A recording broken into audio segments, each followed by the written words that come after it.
Από την εποχή του Περικλή της αρχαίας Ελλάδας, οι Έλληνες φυρηλατισμένοι στην πρόοδο και τον πολιτισμό εξαπλώνουν τις εμπορικές δραστηριότητες τους προς όλα τα σημεία του τότε γνωστού κόσμου. Μαζί τους μεταφέρουν τη δάδα του πολιτισμού, φτάνοντας μέχρι τα παράλια του Εύξηνου Πόντου. Εκεί κτίζουν μια πόλη, πολύ πριν ορθοποδήσει η Ρωμαϊκή Αυτοκρατορία και το Βυζάντιο, που από τους γύρω αμόλοφους που είχαν το γεωμετρικό σχήμα του τραπεζιού, της δίνουν το όνομα Τραπεζούντα. Με την ίδρυση του Βυζαντίου, η Τραπεζούντα εχρησίμευσε ως αφετηρία των πολεμικών επιχειρήσεων κατά των Περσών, των Τουρκομάνων και Αράβων. Η Τραπεζούντα έμελε να γίνει και προσωρινή πρωτεύουσα για ένα χρόνο της ελληνικής αυτοκρατορίας. Η ίδια η Τραπεζούντα από το 1204 έως το 1461 γίνεται αυτοκρατορία. Στην αυτοκρατορία της Τραπεζούντας άνθησε ένας πρωτότυπος λαμπρός πολιτισμός με ελληνική παιδεία και κοινό εργαστήριο εμπορίου για όλη την οικουμένη. Εκαλλιεργήθησαν σε μεγάλο βαθμό τα ελληνικά γράμματα και από την Ακαδημία, τα σχολεία της και το Παρθεναγωγείο βγήκαν πλήθος λόγοι και καλλιεργητές της ελληνικής ιδέας και στήριγματα της Ορθοδοξίας. Ειδικότερα το φροντιστήριο της Τραπεζούντας ήταν ο ακραίος ανατολικός πνευματικός φάρος του ελληνισμού, διότι η ελληνική παρουσία εκεί σήμαινε πολιτισμό και πρόοδο για τις άλλες εθνότητες που ήταν βυθισμένες στον λίθαργο της αμάθειας, τις βασανισμένες από βαριά κληρονομικά νοσήματα. Στη Βυζαντινή Αυτοκρατορία, ο Κωνσταντίνος ο Μέγας βγάζει εντολή να ομιλούν μόνο τη λατινική γλώσσα και τον αρχαίο ελληνικό κόσμο τον βλέπουν σαν εχθρό. Λέξη Έλληνες σήμαινε ειδωλολάτρης και μόνον στον Πόντο η λέξη Έλλην για αιώνες θα έχει την έννοια του ανδριωμένου. Αλλά κάποτε έφτασε και για την αυτοκρατορία της Τραπεζούντας το μοιραίο τέλος. 8 χρόνια μετά την άλωση, το 1461, ο πορθητής Μωάμεθ πολιόρκησε την Τραπεζούντα την ακραία έπαρξη του ελληνισμού.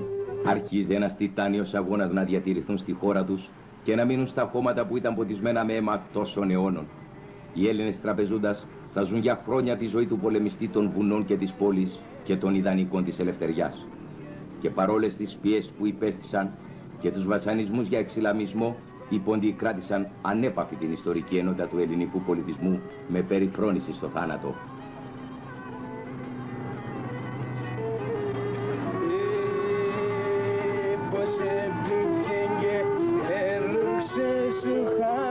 Η χείρα με τα παιδιά της πίεζεται να αλλαξοπιστήσει.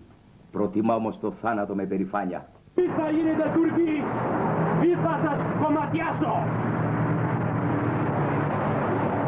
Όχι!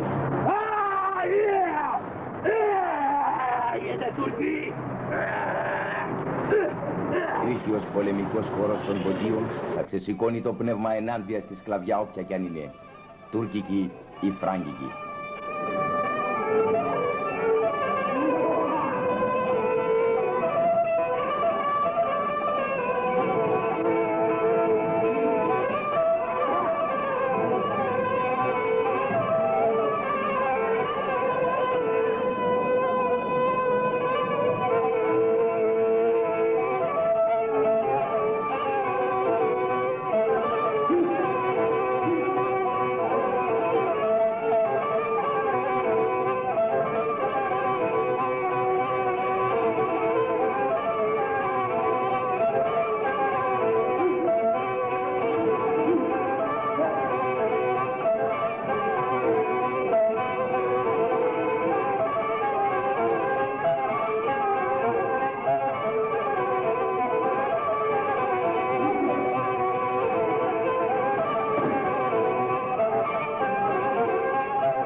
ηρωική ζωή που ζούσαν οι πόντιοι στα βάθη της Μικράς Ασίας, προπύργιο ενάντια στις αδιάκοπες επιδρομές των ξένων, ενέπνευσε τους πρώτους λαϊκούς τροβαδούρους που τραγούδησαν έξοχους στίχους με ήρωα τον διγενή Ακρίτα. Τραγούδησαν τη λεβεντιά, την παλικαριά και την αγάπη για ζωή. Αυτά τα τραγούδια ξεκίνησαν από τον Πόντο και πέρασαν στην Κρήτη, Κύπρο, Ρόδο, Ρούμελη, Θράκη και φτάνουν ως το Μοριά. Γι' αυτό η εμφάνιση των ακριτικών τραγουδιών θεωρείται σημάδι που προαναγγέλει την αυγή του νέου ελληνισμού. Και όταν φτάνει η στιγμή να εγκαταλείψουν τις αιστείες τους, μαζί τους παίρνουν την πίστη τους για την Ορθοδοξία. Αυτό το λαμπρό οικοδόμημα της Παναγιάς Σουμελά, χτισμένο σαν αετοφολιά πάνω στο Βέρμιο, στεκεί μάρτυρας της ακλόνητης πίστης των Ποντίων. Γιατί οι παλιές εκκλησιές στην Οθωμανική Αυτοκρατορία ήταν ταπεινές με μια χαμηλή πορτούλα μόνο, για να μην μπαίνουν οι τουρκικά βάλα στα λογά τους, που οι πολεμοχαρείς αγάδες το είχαν κατόρθωμα να μπαίνουν έτσι στις χριστιανικές εκκλησίες.